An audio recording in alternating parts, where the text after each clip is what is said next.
Sarah Martinez had always dreamed of serving her country, but she never imagined it would lead her to the dusty mountains of Afghanistan. As a communications specialist with the Army, she was supposed to stay safely behind the forward operating base, managing radio transmissions and coordinating supply drops. Her job was crucial, but considered low risk by military standards. The morning started like any other at forward operating base Thunder.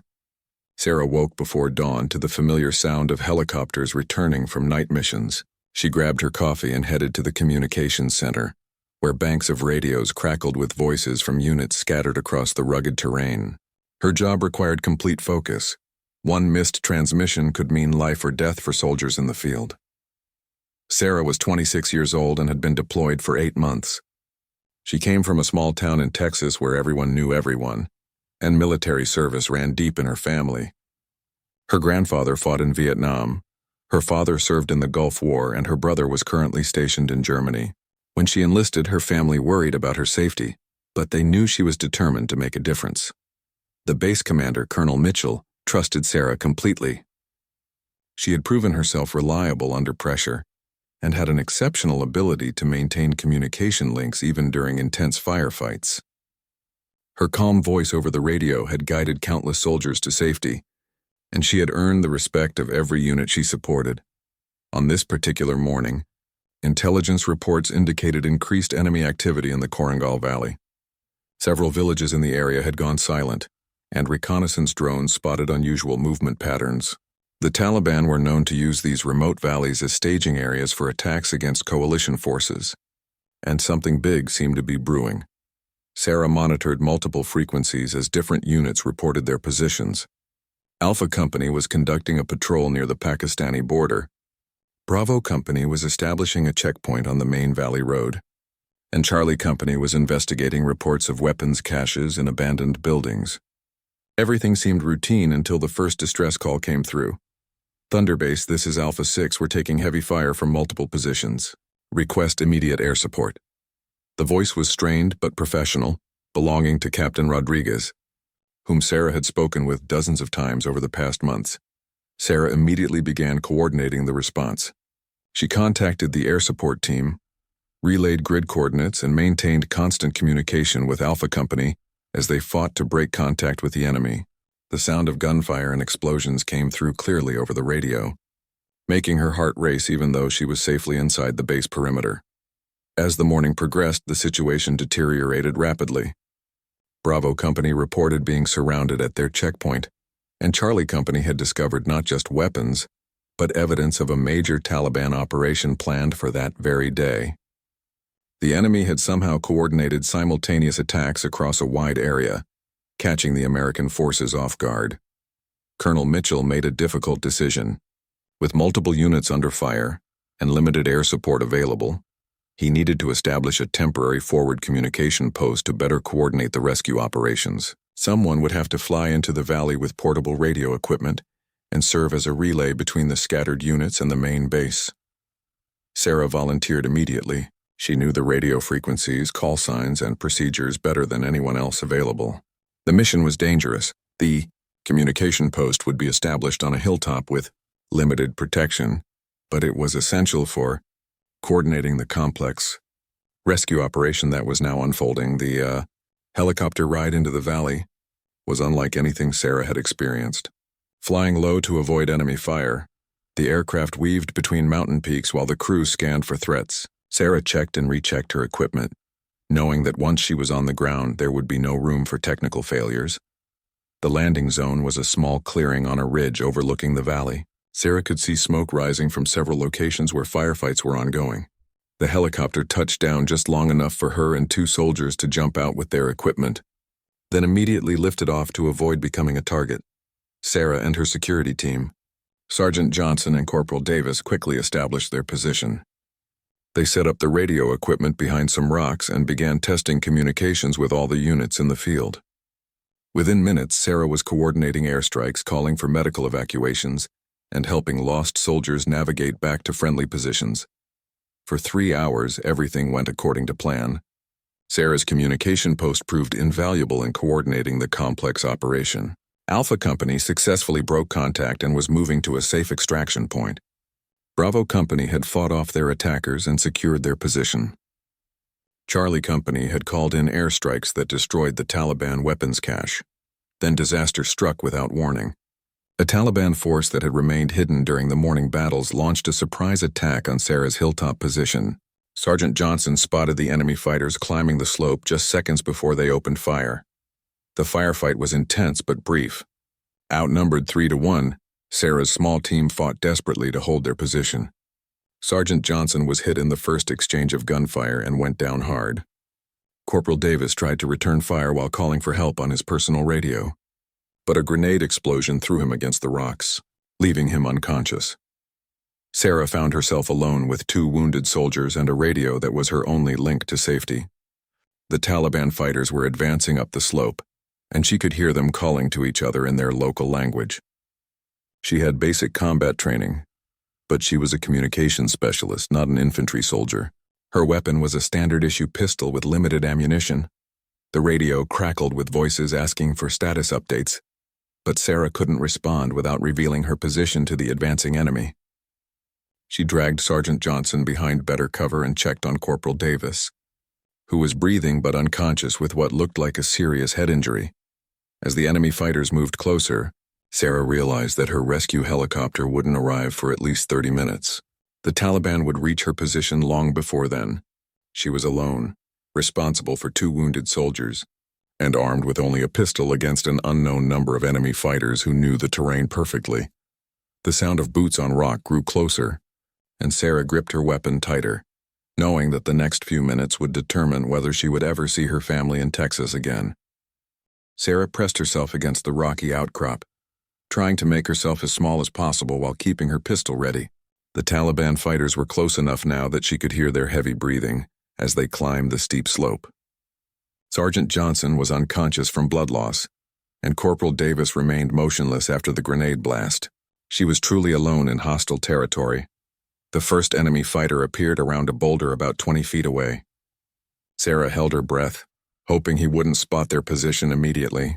The man carried an assault rifle and moved with the confidence of someone who knew these mountains well. He gestured to others behind him, indicating they should spread out and search the area systematically.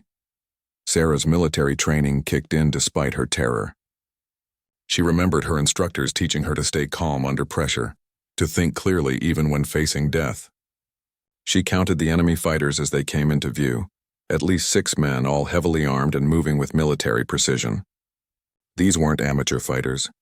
They were experienced Taliban soldiers who had been fighting in these mountains for years.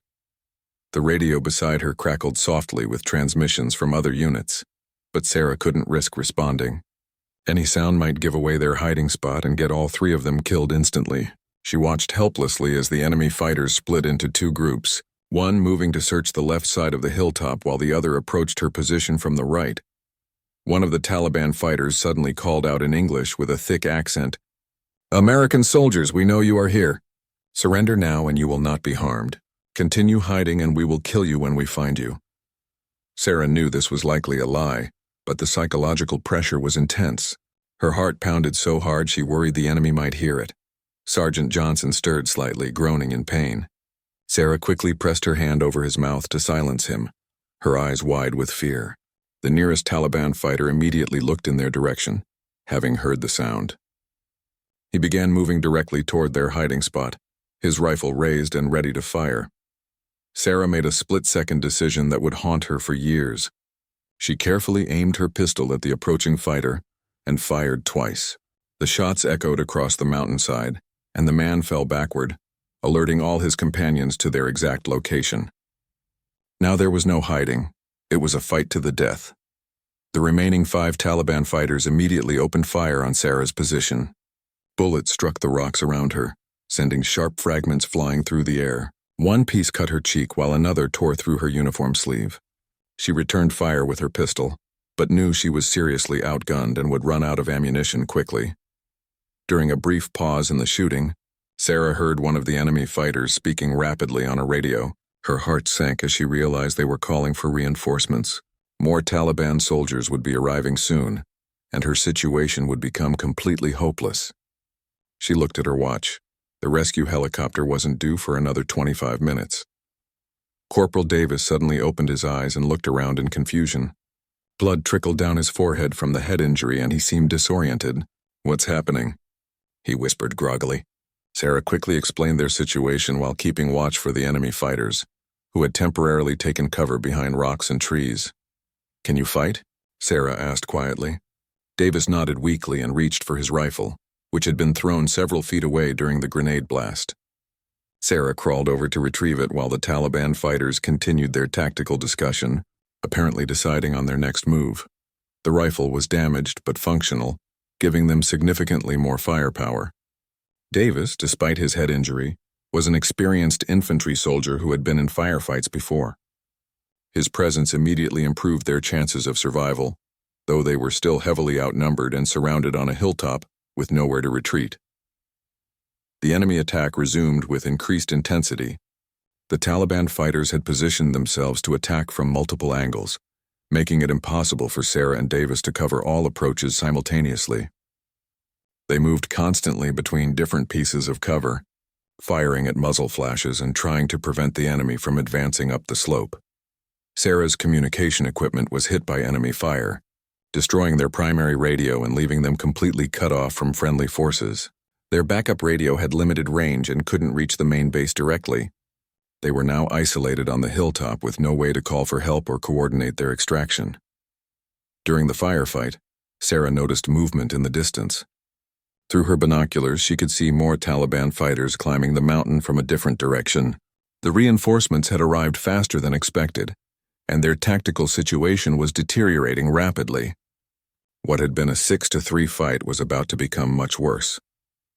Sergeant Johnson regained consciousness as bullets continued flying overhead. Despite his wounds, he grabbed his rifle and joined the defense of their position. "How many?" he asked through gritted teeth. "At least 10 now, maybe more," Sarah replied while changing her pistol magazine. "And they're surrounding us."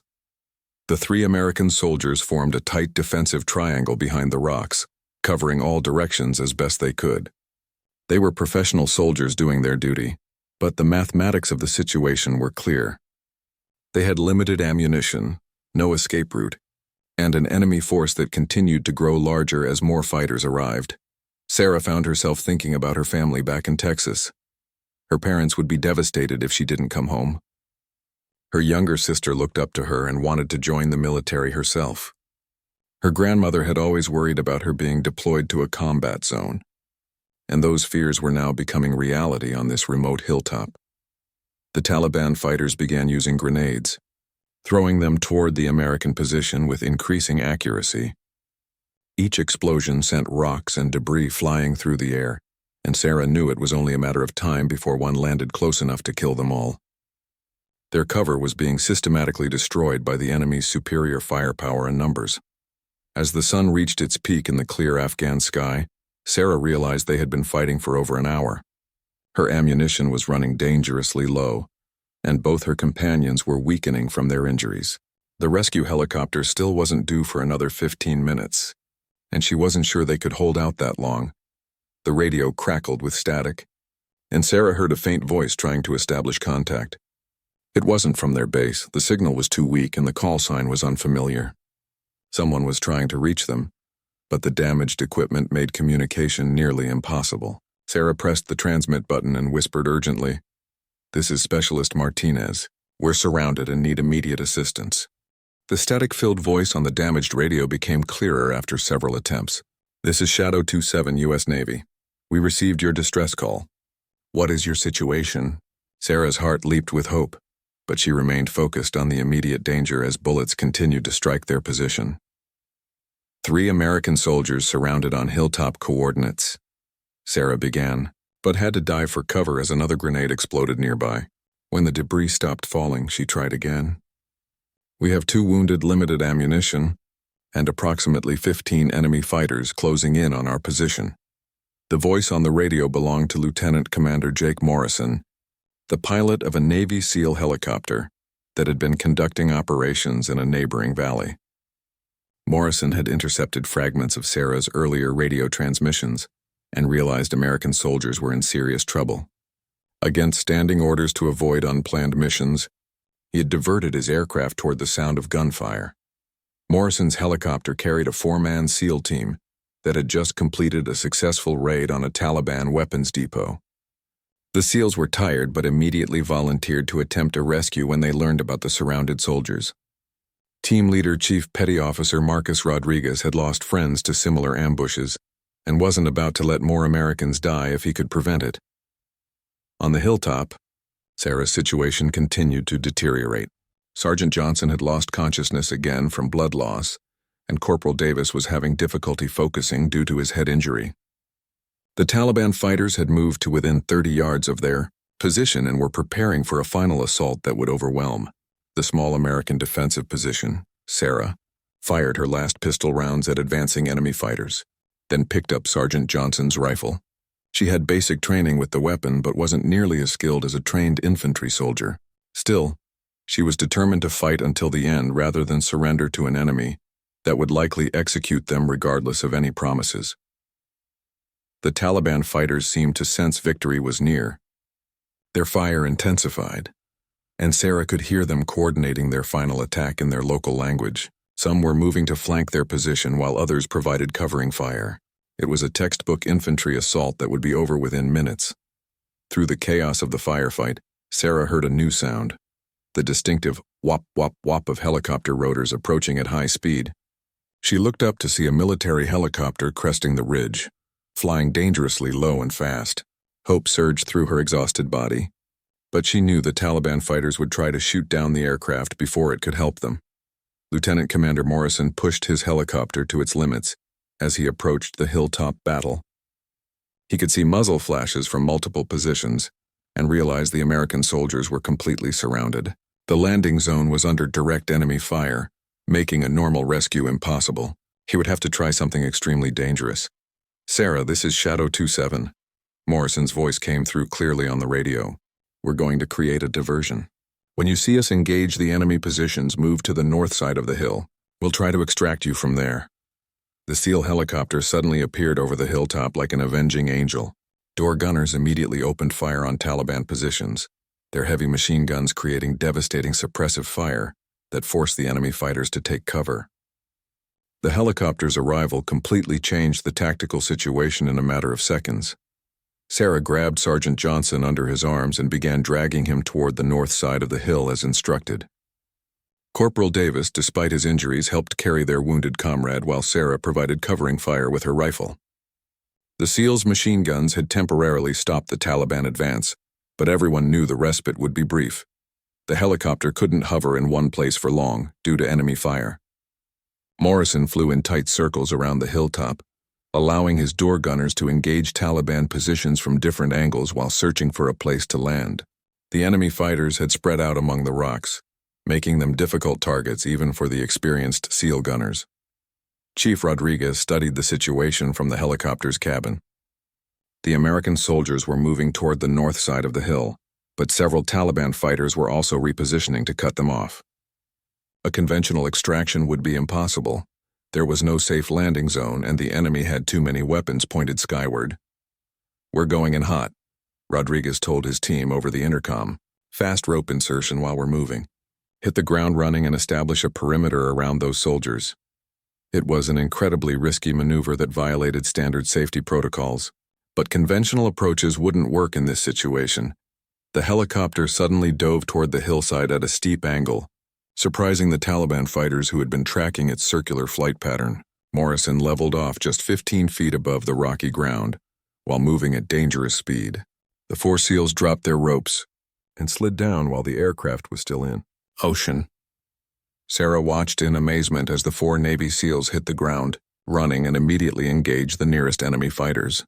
These were elite warriors with years of combat experience, and their arrival turned the tide of battle instantly. Their superior training, equipment, and tactics overwhelmed the Taliban fighters who had seemed certain of victory just moments before.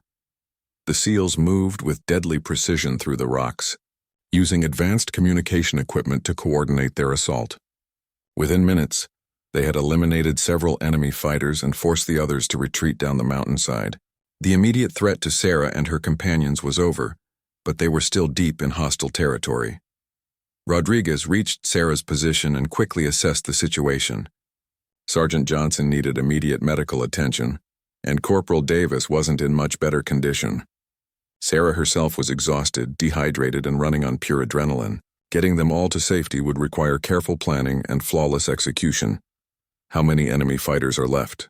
Rodriguez asked Sarah while his team secured the perimeter. "I counted at least 20 before you arrived, maybe more," she replied. "They've been receiving reinforcements all morning." Rodriguez nodded grimly, knowing that more Taliban fighters would be arriving soon to investigate the helicopter and gunfire. The SEAL team medic worked quickly to stabilize Sergeant Johnson's wounds while the others established defensive positions. Morrison continued flying overhead, providing air cover and scanning for enemy reinforcements. The rescue had been successful so far, but they were still outnumbered and surrounded in enemy territory. Rodriguez made a difficult decision. The helicopter couldn't land safely to extract everyone at once, and carrying wounded soldiers would slow their movement significantly. They would have to fight their way to a better extraction point while calling for additional air support to deal with the Taliban reinforcements that were surely on their way. Sarah reloaded her rifle with ammunition provided by the SEALs and prepared for the next phase of their escape. She had survived the initial siege thanks to incredible courage and determination, but now she was part of a SEAL team operation that would test her limits even further. The mountains of Afghanistan had not finished challenging her yet. Chief Rodriguez studied the terrain through his binoculars while his team maintained their defensive perimeter. The hilltop offered excellent fields of fire, but they were trapped in an exposed position with wounded soldiers who couldn't move quickly. More Taliban reinforcements were definitely coming. He could see dust clouds on several mountain trails indicating large groups of fighters converging on their location. "We need to move in 10 minutes," Rodriguez told his team. "Intel reports at least 50 enemy fighters moving toward us from 3 different directions. This position will be overrun if we stay here." Sarah listened to the conversation while helping the SEAL medic treat Sergeant Johnson's wounds. The sergeant was conscious but weak from blood loss and wouldn't be able to walk without assistance. Lieutenant Commander Morrison's voice crackled over the radio with urgency. "Shadow 2-7 to ground team. I'm tracking multiple enemy columns advancing on your position. Estimate 40 minutes before they reach effective firing range. Air support is en route but won't arrive for at least an hour." The SEAL team prepared for movement with military precision. They distributed extra ammunition, checked their equipment, and planned their route to a potential extraction point 2 miles away. Sarah admired their professionalism under extreme pressure. These warriors had clearly faced similar situations many times before. Rodriguez assigned Sarah to help carry Sergeant Johnson while 2 SEALs supported Corporal Davis. The remaining SEAL would serve as point man, scouting ahead for enemy positions.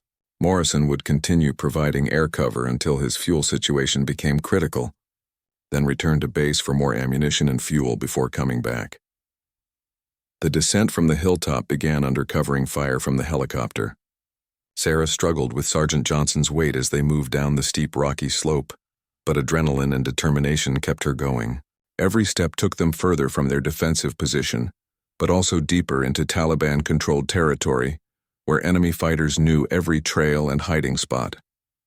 After 30 minutes of difficult movement, the team reached a narrow valley with a small stream. Rodriguez called a brief halt to rest and reassess their situation. Sarah was exhausted from carrying the wounded sergeant, and sweat poured down her face despite the cool mountain air. She had never experienced physical demands like this during her communications training. The SEAL point man suddenly signaled for silence and pointed toward movement on the ridge above them.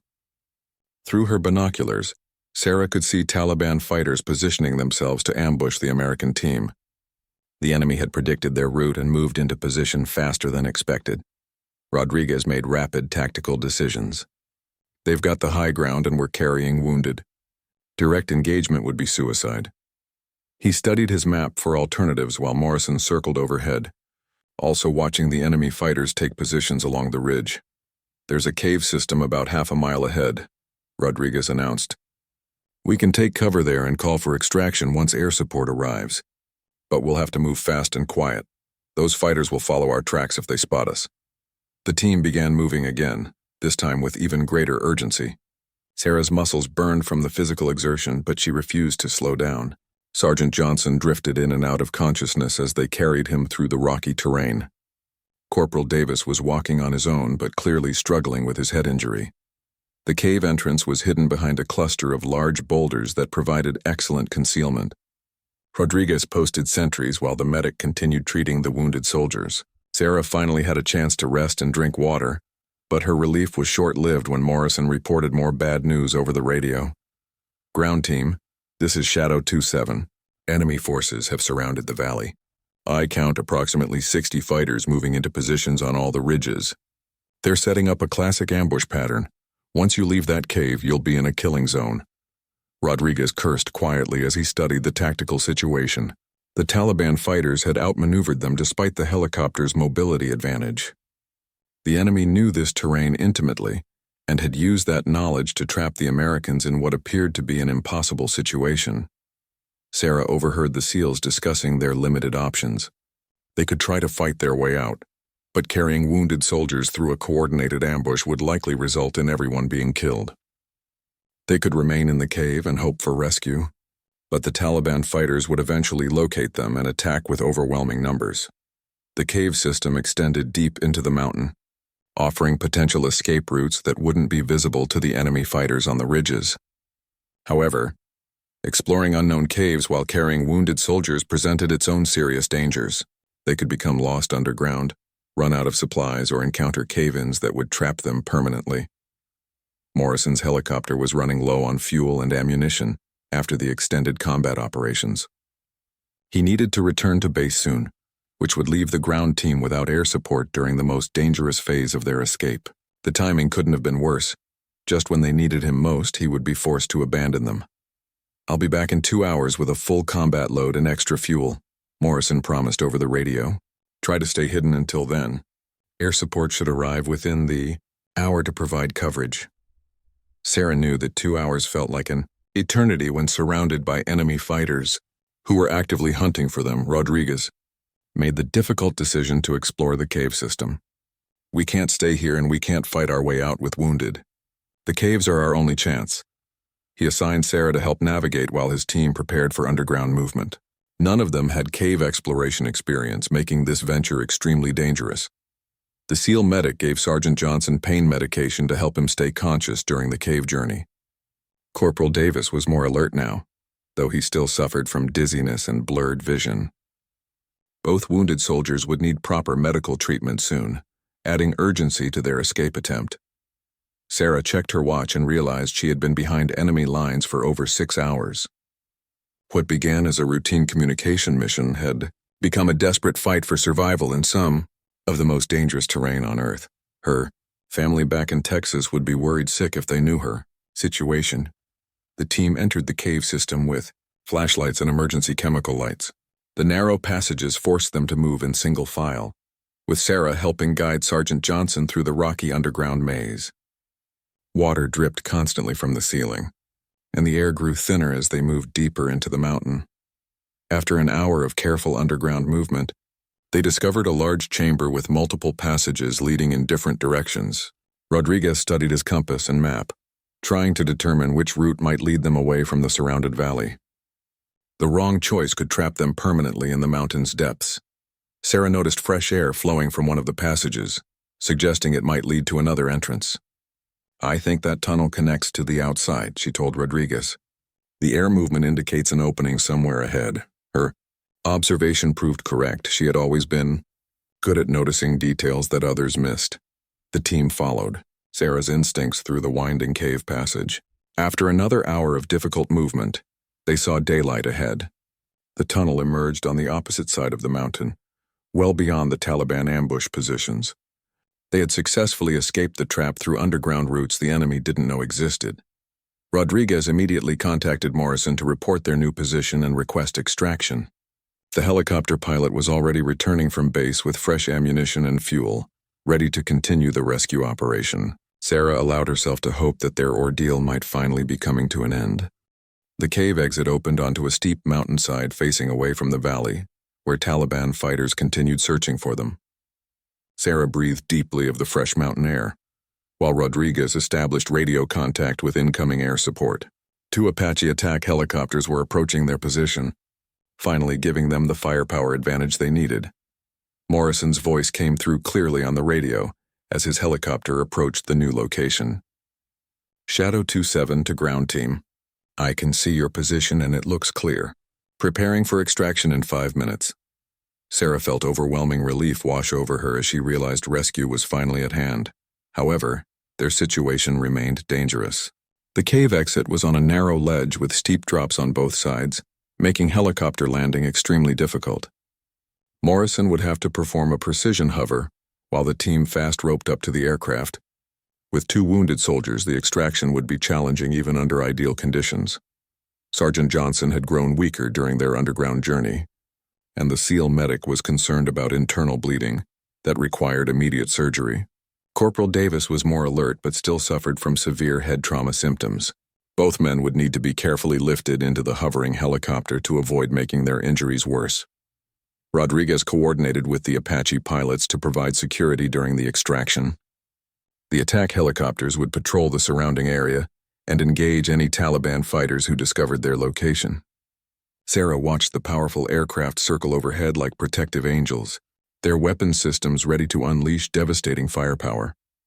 The Taliban fighters in the valley had realized their prey had escaped and were now spreading out to search the entire mountain.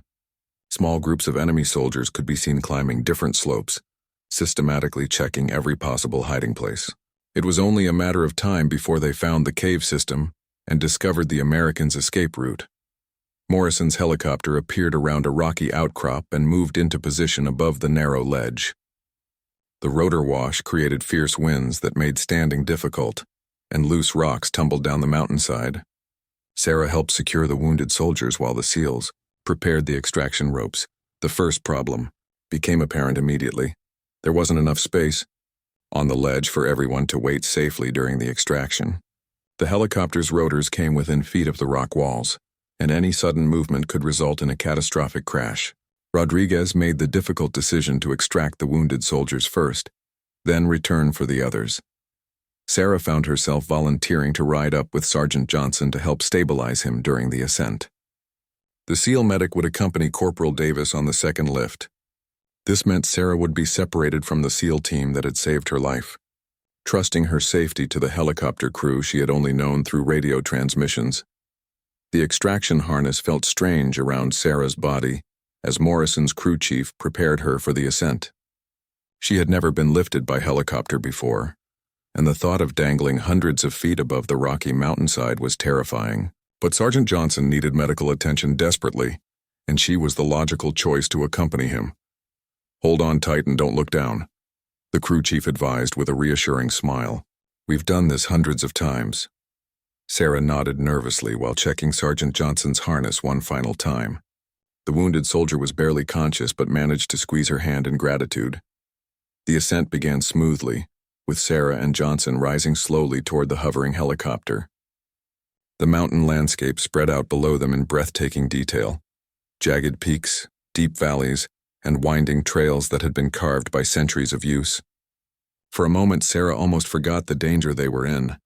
Halfway to the helicopter, disaster nearly struck. A sudden wind gust caused Morrison to adjust his position, swinging Sarah and Johnson sideways toward the rocky cliff face. Sarah used her free arm to push off from the rocks, protecting the unconscious sergeant from serious injury. The crew chief quickly winched them higher, away from the dangerous rock wall. Once inside the helicopter cabin, Sarah helped the crew chief secure Sergeant Johnson on a medical stretcher. The wounded soldier's vital signs were weakening, and she could see concern in the medic's eyes. They had gotten him this far, but he still needed emergency surgery to survive his injuries. Morrison immediately flew back toward the ledge to extract the remaining soldiers. Sarah watched through the cabin window as Corporal Davis and the SEAL medic were lifted to safety. The operation was proceeding smoothly despite the difficult conditions, and she began to hope that everyone would make it home safely. The final extraction of Rodriguez and his 2 SEALs should have been routine, but the Taliban fighters had finally located their position. Small arms fire began striking the rocks around the ledge, just as the last 2 SEALs were being lifted toward the helicopter. Morrison had to take evasive action while men were still on the ropes. The Apache attack helicopters immediately engaged the Taliban positions, their cannon fire echoing across the mountainside. Sarah watched tracer rounds streak toward enemy fighters who had appeared on ridges throughout the area. The Taliban had found them at the worst possible moment, just as the rescue was nearly complete. Morrison's helicopter shuddered as bullets struck the aircraft's armored hull. Warning lights flashed on the instrument panel, indicating damage to non-critical systems. The pilot maintained his hover while his crew pulled the last 2 SEALs into the cabin, but everyone knew they needed to leave immediately before suffering more serious damage. Shadow 27 is taking fire and has wounded on board, Morrison radioed to the Apache pilots, breaking contact and heading for base. Continue engaging enemy positions to prevent pursuit. The helicopter banked sharply, away from the mountainside while the attack helicopters provided covering fire. Sarah strapped herself into a seat beside Sergeant Johnson's stretcher while the SEAL medic monitored his condition. The helicopter's flight back to base would take 45 minutes, and she wasn't sure the wounded soldier would survive that long. His breathing was shallow and his pulse weak from the blood loss he had suffered. Rodriguez sat across from Sarah, cleaning his rifle while mentally reviewing the day's events. "You did good out there," he told her sincerely. "Not many communication specialists could have handled what you went through today." Sarah nodded gratefully, though she felt like she had simply done what was necessary to survive. The landscape below gradually changed from rugged mountains to more populated valleys as they flew toward the main base. Sarah realized this was the same route she had taken that morning when the mission began. Though it felt like a lifetime had passed since then, she had left as a support soldier and was returning as a combat veteran. Morrison's voice came over the intercom with an update on their situation. "Base medical is standing by for immediate trauma surgery. ETA 15 minutes. Sarah looked at Sergeant Johnson and willed him to hang on just a little longer. After everything they had been through together, he had to survive. Corporal Davis had regained more of his alertness during the flight and was talking quietly with one of the SEALs about the day's events. His head injury appeared less serious than initially feared, though he would still need thorough medical evaluation and observation for potential complications. The helicopter finally approached the main base as the sun began setting over the Afghan mountains. Sarah could see medical personnel waiting beside the landing pad with stretchers and emergency equipment. Sergeant Johnson would receive the best possible care within minutes of landing. As the aircraft touched down, Sarah realized her own ordeal was finally over. She had survived being trapped behind enemy lines, fought against overwhelming odds, and helped carry wounded soldiers to safety, but most importantly, she had proven to herself that she possessed courage she never knew. The medical team rushed Sergeant Johnson into the trauma center, while Sarah watched from the helicopter's cabin door. She wanted to follow him inside, but her legs felt weak after hours of combat stress and physical exhaustion. Chief Rodriguez noticed her condition and guided her to a nearby bench where she could sit down and process what had happened. Colonel Mitchell appeared within minutes of their landing, having monitored the entire rescue operation from the base command center. His face showed a mixture of relief and concern as he approached Sarah and the SEAL team. "Specialist Martinez, I need a full debrief when you're ready, but first let's get you checked by the medic." Sarah submitted to a medical examination that revealed minor cuts, bruises, and dehydration, but no serious injuries. The base psychiatrist also spoke with her briefly, checking for signs of combat stress that might require immediate attention. Everyone was amazed that she had survived such an intense firefight with minimal physical harm. The debrief session took place in the secure conference room, where Sarah had attended countless routine briefings. Now she sat at the same table, recounting her experiences while intelligence officers took detailed notes. Every detail was important for understanding how the Taliban had coordinated such a sophisticated ambush operation. Sarah learned that her communication post had been deliberately targeted as part of a larger Taliban offensive planned for that day. Enemy intelligence had identified her hilltop position as crucial for American coordination efforts and assigned their best fighters to capture or destroy it. She had unknowingly walked into a carefully planned trap. The rescue operation had succeeded beyond all expectations, but at considerable cost. Morrison's helicopter required extensive repairs, and the Apache helicopters had expended most of their ammunition engaging Taliban positions. The enemy had lost an estimated 20 fighters, but many more had escaped into the mountainous terrain they knew so well. Rodriguez and his SEAL team were preparing to return to their base when Sarah asked to speak with him privately. "I want to thank you properly," she said.